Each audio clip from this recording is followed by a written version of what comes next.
Assalamualaikum warahmatullahi wabarakatuh.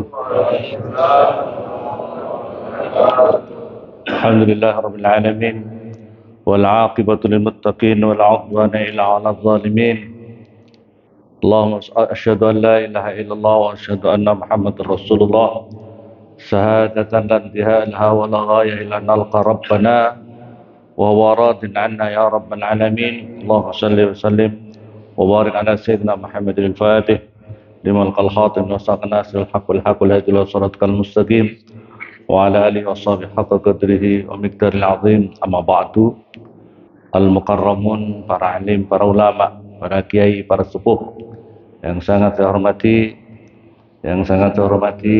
Komandan Lanut Jayapura atau yang mewakili, yang sangat saya hormati Bapak Kapolres Jayapura atau yang mewakili Takmir Masjid Al-Ikhlas yang sangat saya hormati, jamaah safari subuh, seluruh pimpinan-pimpinan Ormas Islam Kabupaten Jayapura yang sangat saya hormati. Semoga kita semuanya yang hadir dan dianugerahkan oleh Allah Subhanahu wa taala diberikan keberkahan hidup, berikan panjang umur yang barakah, yang manfaat, dijauhkan bala musibah bidini wa dunyal akhirah, amin Allahumma amin.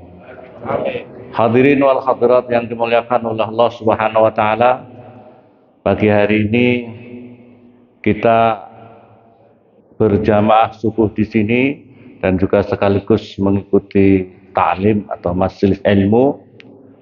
Umar bin Khattab pernah menyampaikan begini, hadirin yang dimuliakan oleh Allah Subhanahu wa taala. Suatu ketika beliau Umar bin Khattab melihat ada seseorang begitu keluar dari rumah membeban dosa yang sangat luar biasa besarnya, sangat banyaknya, seberat gunung Tihamah. Gunung Tihamah itu ya anggap saja seberat gunung Siklop, ya, seberat gunung Siklop. Begitu dirinya datang untuk mengikuti majelis ilmu di hadapan seorang ulama, maka kemudian dia kembali langsung dibersihkan oleh Allah tanpa ada dosa sama sekali. Maka oleh karena itu Umar bin Khattab menyampaikan, la tufariqu majalisan ulama, janganlah kalian menjauh daripada majlis-majlisnya ulama, karena tidak ada suatu buk'ah, suatu tempat di muka bumi ini akram indallah min majalisil ulama, karena tidak ada di muka bumi ini suatu majlis, suatu tempat yang lebih dimuliakan oleh Allah Subhanahu wa taala daripada majlisnya ulama. Masyaallah muslimin, maka penting saat ini, zaman akhir ini, kita ini berada di zaman akhir, yang bisa menyelamatkan diri kita adalah ketika kita mau hadir, ketika kita mau mengikuti secara istiqomah majelis-majelisnya ulama. Majelis-majelisnya ulama mengkaji dari berbagai macam sisi keilmuannya, misalnya dengan disiplin ilmu masing-masing, ilmu tafsir, ilmu fikih, ilmu tasawuf, ilmu hadis, dibicarakan secara spesifik oleh majelis ulama. Ya, kalau bisa, karena majelis ulama itu biasanya ngajinya pakai kitab. Masyaallah muslimin yang dimuliakan oleh Allah Subhanahu wa taala, oleh karena itu saya ini bukan ulama tapi santrinya ulama. Saya mau berupaya untuk ngaji walaupun qalil, walaupun sangat sedikit. A'udzubillahi minasyaitonirrajim. Bismillahirrahmanirrahim. Man kana yuridu harsal akhirah nazid lahu fi harsih.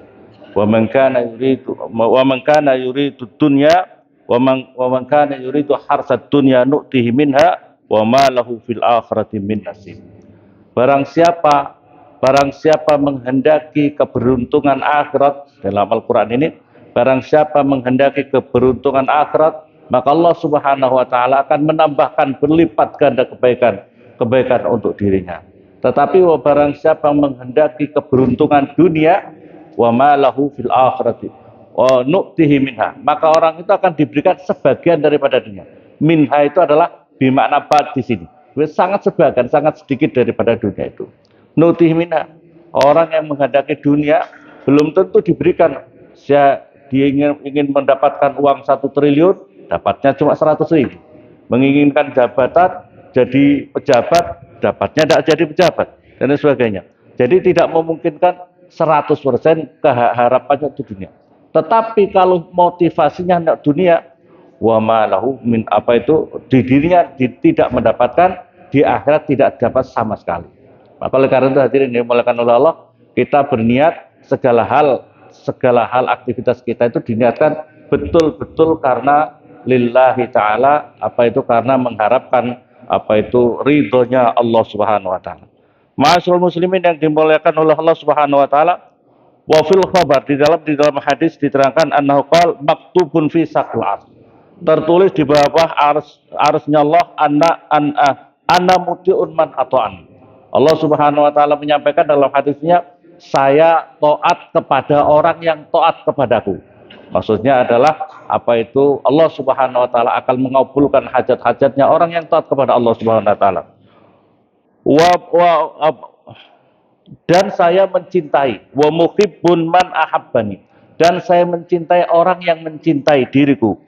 Wa mujibun man da'ani, dan akan mengabulkan orang yang berdoa kepada diriku.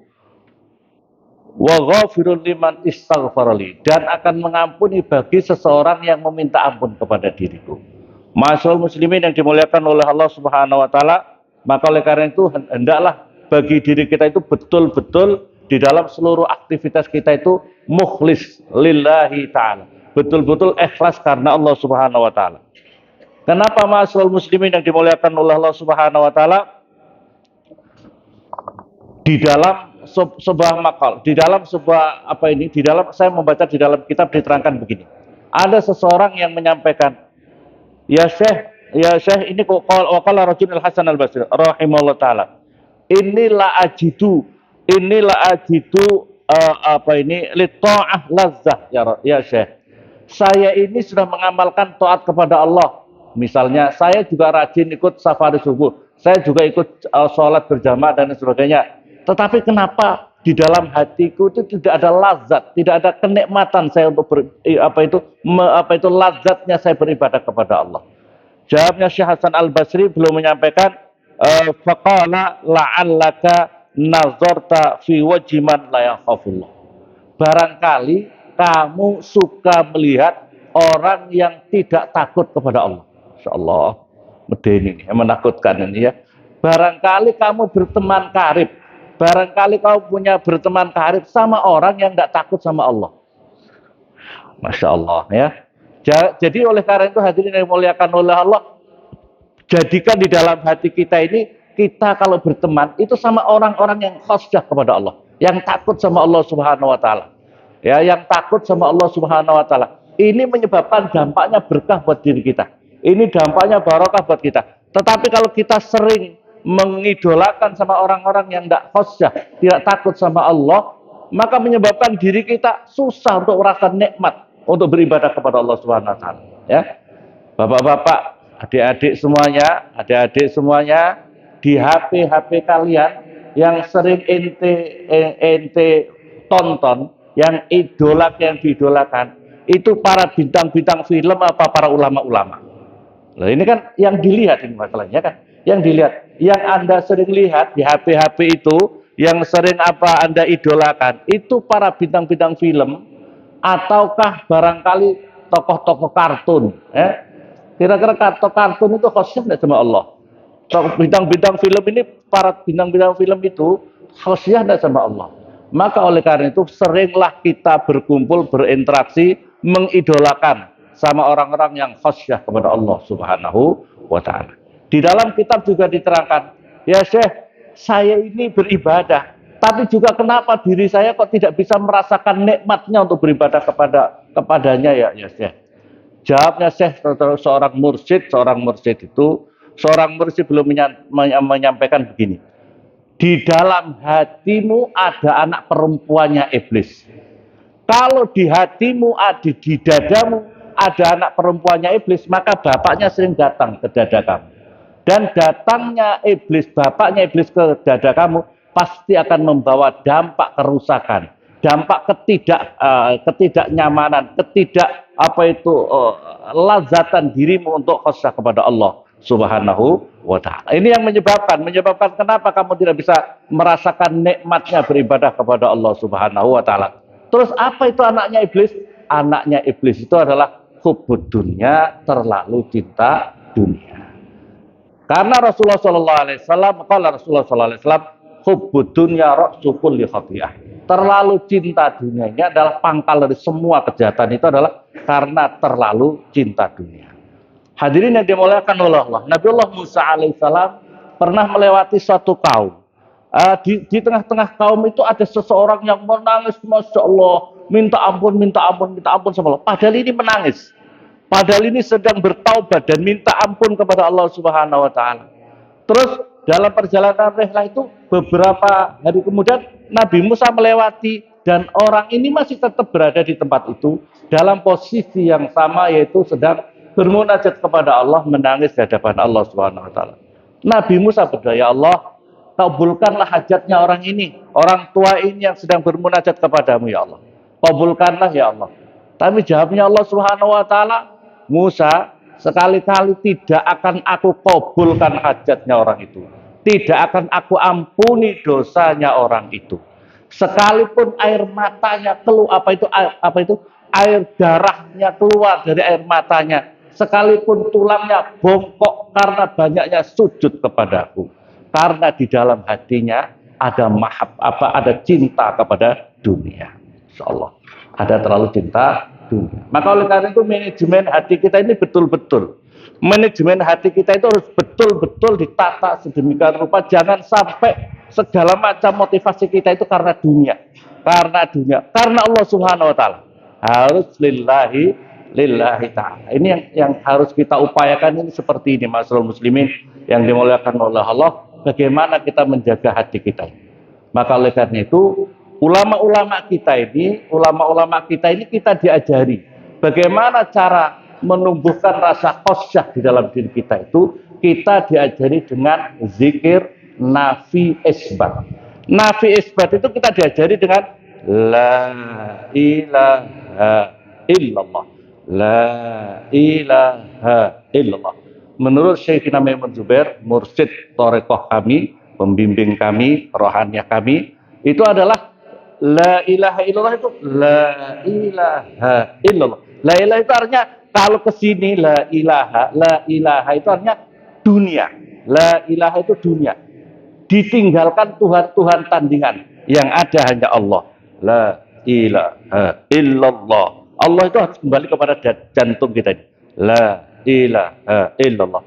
Tuhan-Tuhan tandingan yang di dalam dada kita ini yang harus kita singkirkan. Maksudnya apa Tuhan tandingan? Kalau kita lebih mencintai dunia daripada melampaui cinta kita kepada Allah, berarti kita telah menciptakan Tuhan tandingan dunia itu. Kalau kita lebih mencintai jabatan kita daripada cinta kita kepada Allah, jabatan itu menjadi Tuhan tandingan. Kalau kita lebih mencintai pacar kita, lebih mencintai istri kita, lebih mencintai anak kita, maka itu menjadi Tuhan tandingan dalam diri kita. Jadikanlah la ilaha illallah. Itu nafi isbat. Dan itu harus dizikirkan. Maka oleh karena itu kalau di pesantren Komba itu kita ajari setiap pagi, dan itulah yang diajarkan Mbah Kiai Maimun Zubair, itu setiap pagi baca la ilaha illallah 300 kali. Nah, sekarang zaman-zaman akhir itu banyak orang la ilaha illallah bid'ah, Masya Allah, la ilaha illallah kok bid'ah. Apa diganti dengan nyanyian gitu atau gimana? La ilaha illallah kok Masya Allah. Ya, ini hadirin yang dimuliakan. Tapi memang betul orang-orang yang punya anggapan zikir bid'ah sesat, Allah sesat, itu nanti suatu ketika kaum ini akan menang, menurut saya. Kenapa menang? La taqumu sa'ah hatta yuqal fil ardi Allah. Dalam keterangan la yuqam sa'ah, tidak akan terjadi kiamat di muka bumi ini kalau di muka bumi ini masih ada zikir la ilaha illallah, la ilaha. Asal masih ada orang zikir la ilaha illallah, asal masih ada Allah di dadanya orang-orang itu, maka dunia ini tidak akan terjadi kiamat. Tapi kalau sudah tidak ada, baru lagi ya. Maka begitu berarti zaman akhir nanti orang anti zikir la ilaha illallah, anti zikir Allah. Masyaallah muslimin yang dimuliakan oleh Allah Subhanahu wa taala, maka oleh karena itu eh, kita berupaya taubatan nasuha. Oh, tubu ilallahi taubatan nasuha. Taubat nasuha itu artinya adalah taubat yang sungguh-sungguh. Taubat nasuha kalau perintah dari sini adalah kita wajib untuk taubat nasuha. Taubatan nasuha bisa efektif. Efektif taubatan nasuha itu dengan dua hal, yaitu dengan ilmu, dengan memperbanyak zikir. Dengan ilmu, dengan memperbanyak zikir. Saya ingin menyampaikan sebuah kisah yang sangat masyhur indal ulama, bapak-bapak bisa mencari itu, namanya Malik bin Dinar. Namanya apa, ulama sufi namanya Malik bin Dinar, ya bapak-bapak cari nanti. Namanya Malik bin Dinar. Ini adalah, beliau itu hidup termasuk tabi'in. Beliau itu adalah kurang lebih 150 Hijriah, kurang lebih 150 Hijriah. Beliau itu dulunya adalah seorang polisi, seorang aparat keamanan, ya ibarat aparat keamanan itu zaman orang Arab itu askar, termasuk askar, tentara atau polisi, aparat keamanan, ya. Zaman itu adalah polisi, tapi polisi dengan jabatan yang tinggi, dengan gaji yang luar biasa banyak. Tapi dirinya Malik bin Dinar itu dulunya adalah orang yang pokoknya segala macam maksiat dilakukan. Segala macam maksiat dilakukan oleh Malik bin Dinar ini. Kemudian sampai pada suatu masa dia itu membeli istilahnya budak perempuan cantik, kemudian dinikahi dan kemudian punya anak. Secara singkat punya anak perempuan sampai masa-masa kecil balita, itu pokoknya bapaknya asal apa itu mau minum minuman keras, diambil botolnya dibanting, botol banting, pokoknya sering begitu. Tapi karena sayangnya luar biasa kepada anak ini, tidak pernah dimarah anak ini, karena ini betul-betul menjadi permata hatinya, betul-betul anak ini. Tapi kemudian anak ini sakit dan meninggal dunia. Begitu dia meninggal dunia, bapaknya Malik bin Dinar stres lagi, mabuk lagi, teler lagi, segala macam dia lakukan. Terus kemudian dia mimpi seolah-olah kiamat terjadi, seluruh orang digiring ke padang mahsyar, dan dirinya di samping digiring ke padang mahsyar itu, dia kejar ular yang sangat besar. Dia lari terbirit-birit. Begitu lari terbirit-birit, maka akhirnya apa itu, ada orang tua kerempeng. Tuhan, tolong saya dibantu, tolong saya dibantu. Tapi nah, saya tidak kuat, saya ini orang krempeng, tidak mampu saya mengalahkan ular besar itu. Lari saja ke sana, lari ke atas bukit. Di kanan kiri ada api yang menyala-nyala. Akhirnya naik di atas bukit. Begitu naik di atas bukit, ternyata di sana terus kemudian disambut ada pemandangan yang indah, anak-anak kecil sangat banyak, dan ternyata yang mengangkat itu adalah anak kecil, dan ternyata itu adalah anak perempuannya. Anak kecil yang satu mengangkat tangannya, bapaknya itu Malik bin Dinar, yang satu menolak ular yang besar itu dan langsung hilang. Ular itu besar. Kemudian anak ini menyampaikan ayat alam ya'ni lil ladzina amanu an tahsha'a qulubuhum li dzikrillah. Sampai lanjutannya ayat itu.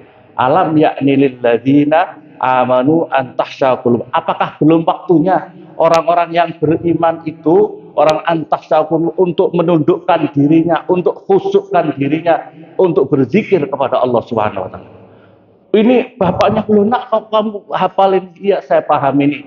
Saya memahami ayat ini. Ya. Terus kemudian kenapa? Ya inilah anaknya orang-orang muslim, anak-anak orang orang akan menunggu bapaknya, akan menunggu orang tuanya untuk dibimbing masuk ke surga. Akan dibimbing masuk surga. Kami menunggu bapak. Maka oleh karena itu Bapak, saya ingin menyampaikan, Bapak tadi dikejar oleh ular. Ular itu adalah dosa-dosanya Bapak. Dosa-dosanya Bapak. Kalau Bapak tidak taubat, ular itu yang menjerumuskan Bapak masuk neraka. Orang tua yang ingin Bapak minta tolong, itu adalah amal kebaikan Bapak. Amal kebaikan Bapak sangat sedikit. Sangat sedikit. Tidak mampu untuk menolak daripada dosa-dosa. Maka oleh karena itu, kalau Bapak ingin selamat, maka harus menjadi orang yang taubat nasuha. Dia bangun, dia menangis taubatan nasuha. Terus diceritakan di dalam kisah itu adalah beliau langsung sholat subuh berjamaah, yang imamnya juga membaca ayat yang sama. Alam ya'ni lil ladzina amanu an tasyaku, sampai al-ayah lanjutan daripada ayat itu. Maka dia menjadi taubatan nasuha, belajar ilmu. Dia itu sudah cukup tua, belajar ngaji. Hadirin, ruhnya Islam itu ada di ilmu. Ruhnya Islam itu ada ilmu. Jadi ruhnya Islam itu jangan dikira dengan sorban yang besar begini nih. Bukan. Ini adalah aksesoris, ya. Aksesoris, casing. ilmunya yang harus kita pelajari. Kalau ente belum ngerti ilmu fikih, belajar ilmu fikih. Kalau kamu tidak mau belajar tafsir, ya harus belajar tafsir. Kalau kamu tidak ngerti ilmu tasawuf, ya belajar ilmu tasawuf. Kalau kamu belum ngerti ilmu balaghah, ilmu sastra Arab, ya belajar sastranya Al-Quran itu ada balaghah, ada ilmu sastranya sastra Arab. Harus belajar. Maka oleh karena itu hadirin, untuk kualitas taubatkan kita adalah ilmu dan memperbanyak zikir kepada Allah Subhanahu wa taala. Barangkali demikian yang ingin saya sampaikan, kurang lebihnya saya mohon maaf. Hadanallahu wa iyyakum. Assalamualaikum warahmatullahi wabarakatuh.